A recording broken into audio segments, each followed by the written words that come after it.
पानी हो या फिर बिजली के तार जानलेवा साबित हो रहे हैं और जरा सी सावधानी हटी तो राजधानी दिल्ली में आपकी जान भी जा सकती है। जी हां, दिल्ली सरकार की कुव्यवस्था का आलम यही है कि ना नालों की सफाई की जा रही है और जो बिजली के तार खुले में पड़े हैं उसका भी कोई इंतजाम नहीं। तो दिल्ली में सावधान रहने की जरूरत है। कब कौन सी दुर्घटना घट जाए इसे लेकर के कुछ नहीं कहा जा सकता है। लगातार सरकार की व्यवस्थाओं पर सवाल भी खड़े हो रहे हैं, लेकिन काम जस का तस बना हुआ है।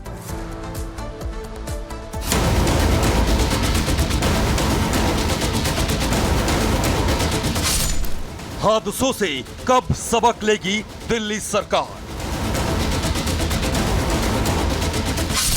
दिल्ली मौत की राजधानी क्यों बनती जा रही है? सावधान, दिल्ली में बारिश का आनंद लेना मना है। दिल्ली में शुक्रवार को हुई बारिश से जगह जगह जल जमाव हो गया। कई मोहल्लों और सड़कों पर पानी भर गया। वीवीआईपी इलाके चाणक्यपुरी में ब्रिटिश स्कूल के पास सड़क पर जल भराव हो गया। लेकिन बारिश का मजा ले रहे एक मासूम को जल भराव ने काल बनकर निगल लिया। दरअसल चाणक्यपुरी में ब्रिटिश स्कूल के पास दोस्तों के साथ खेल रहे 15 साल के लड़के की डूबने से मौत हो गई। दिल्ली में जिस तरह से जल भराव की समस्याएं हो रही हैं उसने सभी का ध्यान खींचा हुआ है। हादसे लगातार बढ़ रहे हैं और जिस तरह से 15 साल की बच्चे की मौत हुई है, हम उस हादसे वाली जगह पर मौजूद हैं। जरा आपको यशपाल दिखाएंगे कि यहाँ पर कितनी ऊंचाई और कितना पानी भरा था। तो आप देख सकते हैं कि बहुत ही कम ये ऊंचाई है और यहीं पर बताया जा रहा है कि ढलान से एकदम तेज बहाव के साथ पानी आया। बच्चे यहीं पर ही खेल रहे थे। ब्रिटिश स्कूल के पीछे का हिस्सा है, यहीं पर बच्चे खेल रहे थे और यहाँ उस बच्चे को जब बाहर निकाला गया, बचाने की कोशिश की गई, लेकिन तब तक बच्चे की जान जा चुकी थी। बारिश में गया होगा। तो पता नहीं कि बच्चों ने क्या, कोई था कोई नहीं था साथ में, पता नहीं क्या धक्का दे दिया कि क्या दे दिया। पानी में डूबने के बाद मासूमों ने भी बाहर निकालने की कोशिश की। लोगों ने उसकी जान बचाने की कोशिश की, लेकिन मासूम को अपनी जान गंवानी पड़ी। वहीं पिछले दिनों किराड़ी में बारिश का पानी घर में घुसने से 40 साल के व्यक्ति की करंट लगने से मौत हो गई थी। अब बीजेपी दिल्ली की आप सरकार पर हमलावर है। दिल्ली जल बोर्ड किसका? आम आदमी पार्टी का। दिल्ली नगर निगम किसका? आम आदमी पार्टी का। नालों की सफाई किसने करनी थी? आम आदमी पार्टी ने। लेकिन अपनी कमजोरियों को छुपाने के लिए ये दूसरों पर दोष डालते हैं। जिस फरमान का जिक्र आप कर रहे हैं वो फरमान ये है। 5/6/2020 को एक फरमान जारी किया, उस समय मंत्री थे सत्येंद्र जैन। दूसरा फरमान जारी किया 21/7/2023, उसके मंत्री थे सौरभ भारद्वाज। वो फरमान ये था कि दिल्ली जल बोर्ड 1 रुपया भी अपनी मर्जी से अधिकारी खर्च नहीं कर सकते। जो भी फाइल आएगी पहले मंत्री की टेबल पे आएगी, उसमें से कट मनी ली जाएगी, उसके बाद अनुमति दी जाएगी। दिल्ली में 35 मृत्यु हुई हैं इस मानसून सेशन में, उनके जिम्मेदार है सौरभ भारद्वाज। सिस्टम की लापरवाही के बाद सुधार तो नजर नहीं आते हैं, लेकिन सियासत बदस्तूर जारी रहता है। Bureau report, Republic Bharat. बारिश के मौसम में दिल्ली में जितनी घटनाएं हो रही हैं, उन सब की जिम्मेदारी लेने वाला कोई नहीं है। आपको बताया कि दिल्ली के कस्तूरबा गांधी अस्पताल में मौत का ये मामला सामने आया है, जहां बिजली गुल होने की वजह से नवजात बच्चे की मौत हो गई, उसकी जान चली गई है। बिजली बाधित रहने से मशीन प्रभावित हुई, जिसकी वजह से ये दुर्घटना घटी है। अब कौन जिम्मेदारी लेगा कि आखिरकार दिल्ली को इस तरीके से बिजली क्यों नहीं सप्लाई की जा रही हॉस्पिटल में, ताकि सेवाएं बाधित ना हो। अस्पताल में कुछ समय तक बिजली बाधित रही है, ये निगम की तरफ से दावा किया जा रहा है कि बस कुछ वक्त के लिए ये बाधित थी। बिजली के कट से व्यवस्था थोड़ी अव्यवस्थित रही है, ये हालांकि उनकी तरफ से कहा गया है, लेकिन ऑपरेशन थिएटर में बिजली बैकअप था।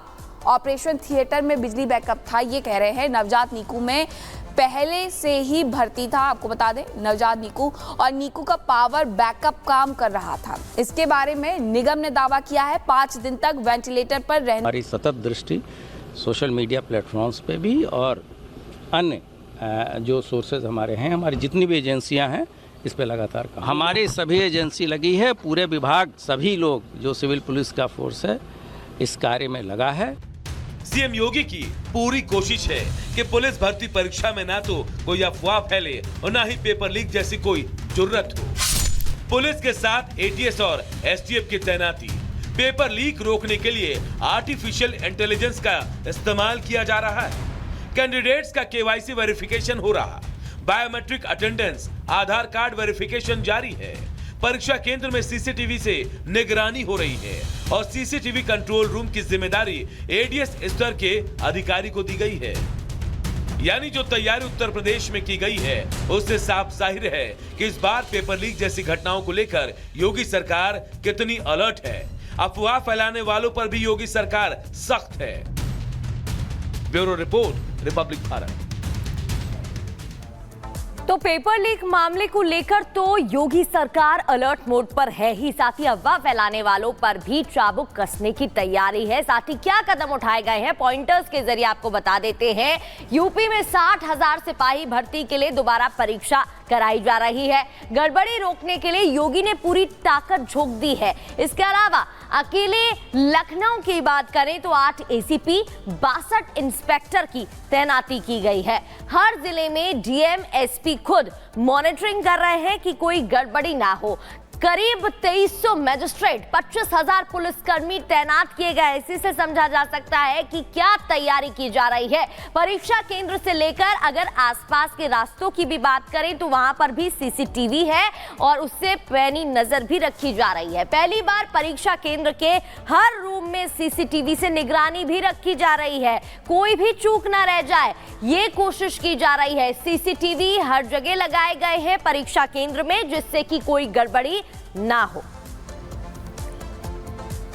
और अब खबर नेपाल से जुड़ी हुई है, जहां नेपाल जा रही बस हादसे का शिकार हो जाती है। 40 यात्री इसमें सवार थे। पोखरा से काठमांडू जा रही थी बस और अभी तक 27 लोगों की जान चली गई है। आपको बता दें कि तनहू जिले के मरसियागढ़ी नदी में ये बस गिर गई थी, जिसकी वजह से यह हादसा हुआ और इसमें रहने वाले जो थे वो महाराष्ट्र के लोग भी शामिल थे।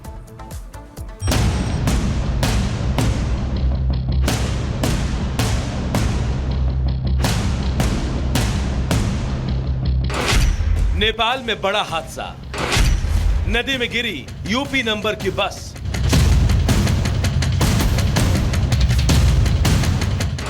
हादसे में 27 की मौत, कई घायल।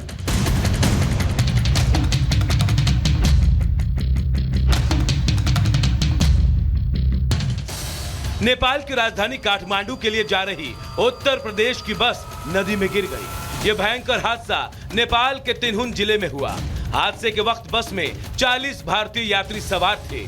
यात्रियों से भरी यूपी की बस पोखरा से काठमांडू जा रही थी कि तभी अचानक यूपी की बस मरसियागढ़ी नदी में गिर गई। नेपाल की नदी में गिरी बस यूपी के गोरखपुर की बताई जा रही है, जिसका नंबर यूपी 53FT7623 है।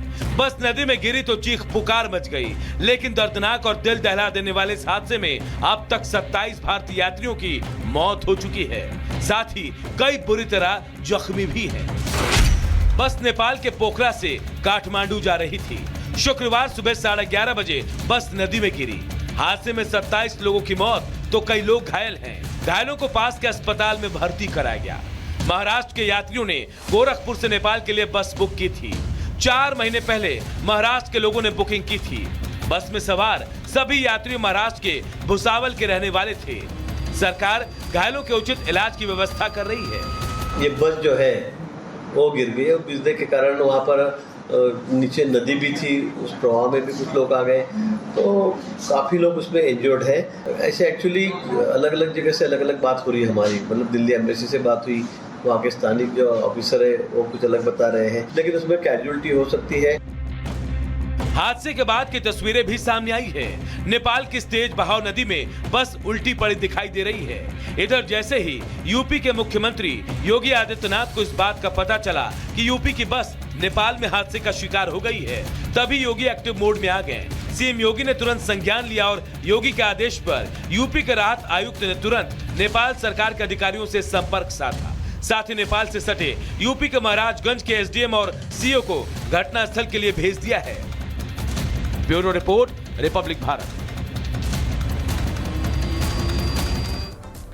और इधर आगे बढ़ते हुए बात यूपी के बागपत की कर लेते हैं, जहां बागपत में एक विधवा महिला से शादी के प्रस्ताव को लेकर 2 गुटों में लड़ाई हो गई और इसमें दोनों ही पक्ष के 10 लोग घायल हो गए हैं। 1 मिनट की रिपोर्ट में पूरी खबर देखिए।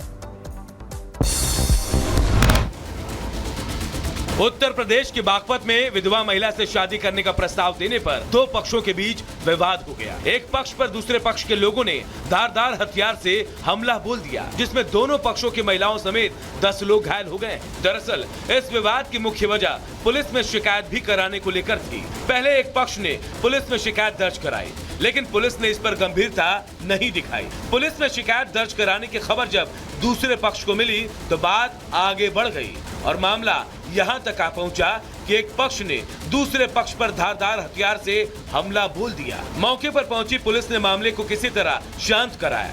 ग्रामीणों ने पुलिस पर लापरवाही बरतने का आरोप लगाकर यहाँ जमकर हंगामा भी किया। पुलिस ने घायलों को इलाज के लिए अस्पताल में भर्ती कराया है।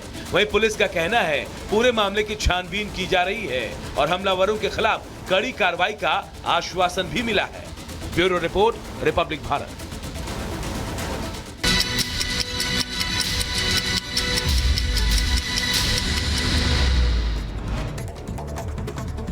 और अब रुक 2 मिनट में दुनिया का इजराइल पर हिजबुल्लाह ने भीषण बमबारी की। लेबनान से हिजबुल्लाह आतंकवादियों ने इजराइल के ठिकानों पर हमला किया। और वहीं उत्तरी इजराइल पर हिजबुल्लाह के हमले का वीडियो भी सामने आया है। हिजबुल्लाह के रॉकेट हमलों से दहला इजराइल का किर्यात शमोना शहर। हिजबुल्लाह ने रॉकेट से इजराइल के कई घरों को निशाना बनाया। हमले के बाद शहर के कई घर तबाह हो गए। लगातार हमले का बजर जारी है। दक्षिणी लेबनान से इजराइल पर रॉकेट की बौछार हो रही है। इजराइल के किर्यात शमोना में एक इमारत पर हिजबुल्लाह ने सीधा हमला किया।